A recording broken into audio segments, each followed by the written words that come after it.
Buzz with Jess Lujan.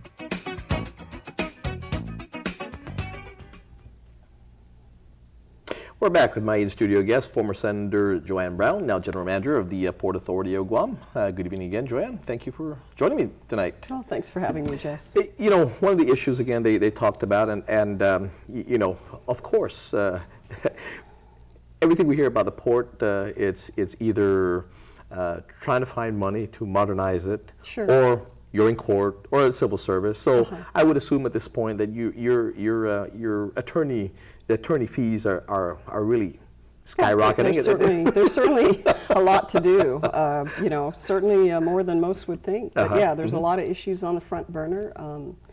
You know, our board has decided that these are priorities that need to be addressed. You know, we have our leased properties to deal with. We have ongoing contractual issues to deal with.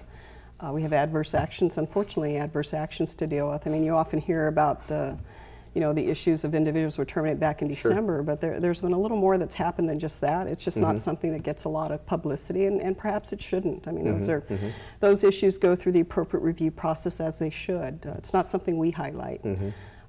But certainly there is work to be done, and you know, the current council that came with the port, I mean, I didn't select current council, they were there when I came on board, had been tasked to do this work, and you know, I guess it's a reasonable expectation if we're expecting them to perform the work and do it in a timely fashion, that we have to compensate them. You know, one of the things I don't understand is that, you know, the board members are not necessarily involved, I don't think, involved in day-to-day operations, and likewise in employees and things like that. I was baffled, again, in nominations or for reconfirmation, I guess, some board members were letters were submitted against certain individual or an individual because of the fact that they sat there while this was going on.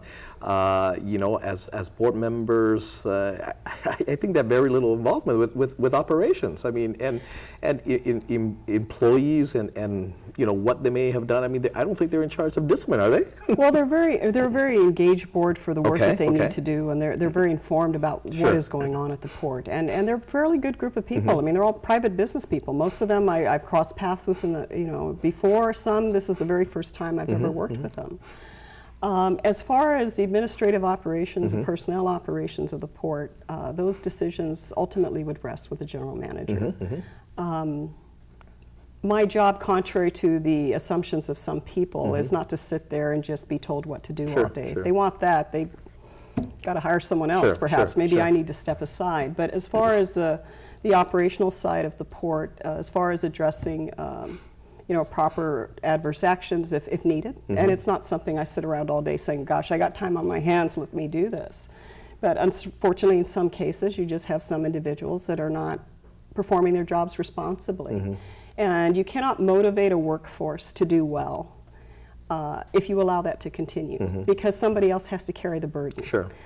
They see select privileged people that are allowed to pick up their paycheck but don't have to perform their job. I go, if I got to go to work every day, our board members work in the private sector, they go to work every day. The governor of Guam goes to work every day. It is not an unreasonable expectation that all of us who all have responsibilities need to go to work every day and do our job.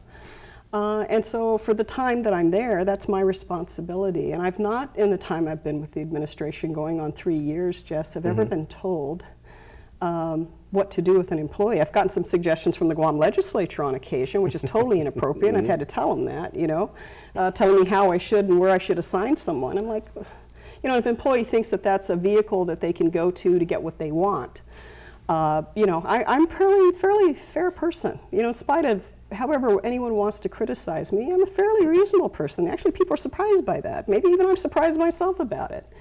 But I simply expect people to do their job. But if there's any assumption that my board or the governor or somebody's telling me, well, Joanne, this is what you need to do with this employee, you know, I have to say I've been given a tremendous amount of latitude in working with this administration. I was fortunate in the Atablaza administration. At the time I was at EPA, I was given a lot of latitude to do my work.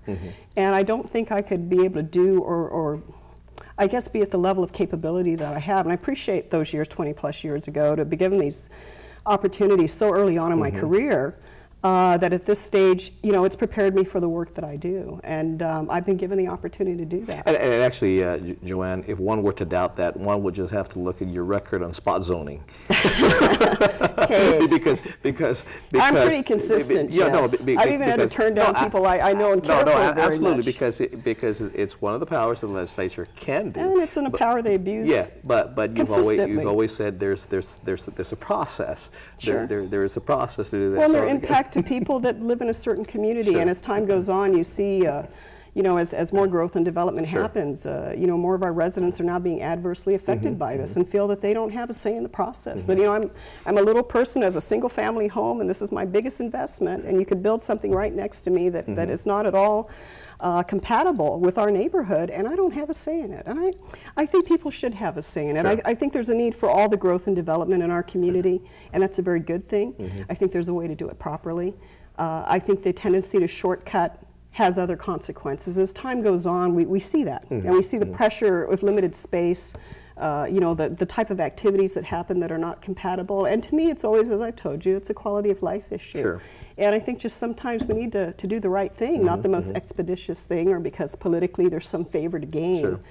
By expediting it. So, no, I've never been a fan of spot zoning, and I've normally in the past of my records actually voted twice to downzone a property that the legislature previously changed a zone on. But, And like I said, I mean, the legislature has the power to do that, but you've always said, hey, the process is there. Don't come to us now to circumvent that process that we put in place to have the scrutiny and that, the legislature were not the experts to scrutinize. Well, that. and I think the community within which this is happening, I think should have input to it. I mean, you got people live there their entire lives and are adversely affected by it. And then what recourse do they have? They don't have all the money in the world to go hire attorneys and fight the government, and their quality of life is diminished. And when we campaign, we all promise these things. We're going to give you all these wonderful things, and yet when the time comes to make the right decision, yeah. you and I know that doesn't always happen. Now, let me ask you this. That being said, oversight, and I hope that something positive comes out of this, at least on the legislative side, because,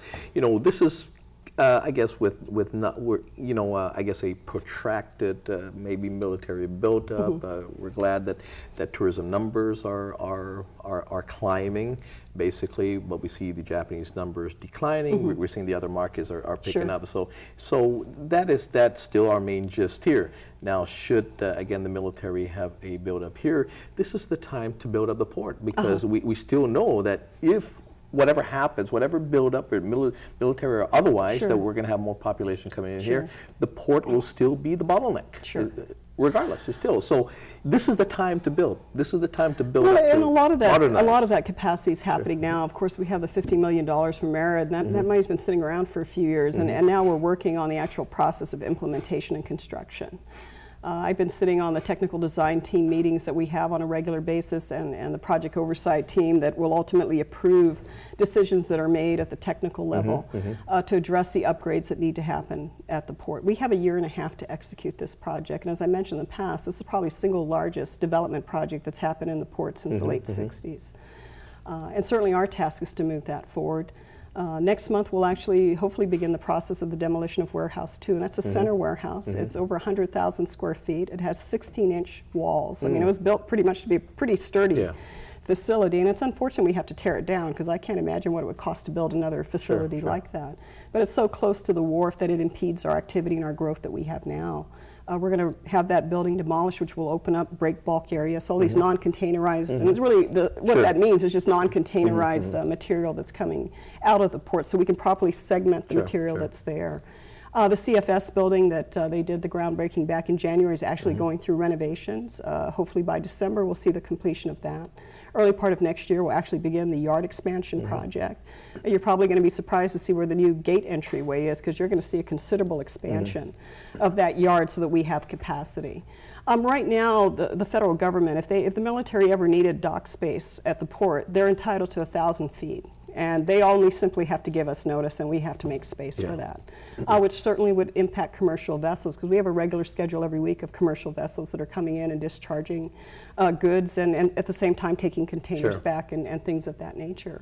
But the challenge is there. How do you balance that? How do you address what is already organic growth and a need that we already have for Guam's inherent growth that's happening? And how can we expand capacity? And one of the things we've been looking at in our project that we're really focused on is rehabilitating Hotel Wharf. Gosh, 20 years ago we had the fishing fleet here. You know, if you went anywhere, if you went on a dinner cruise, you got on at Hotel Wharf. And if you go there now, and as I've had to since I've been assigned to the port, that is a totally inactive facility. And if we can get the resources put into that to have that available, that allows additional capacity.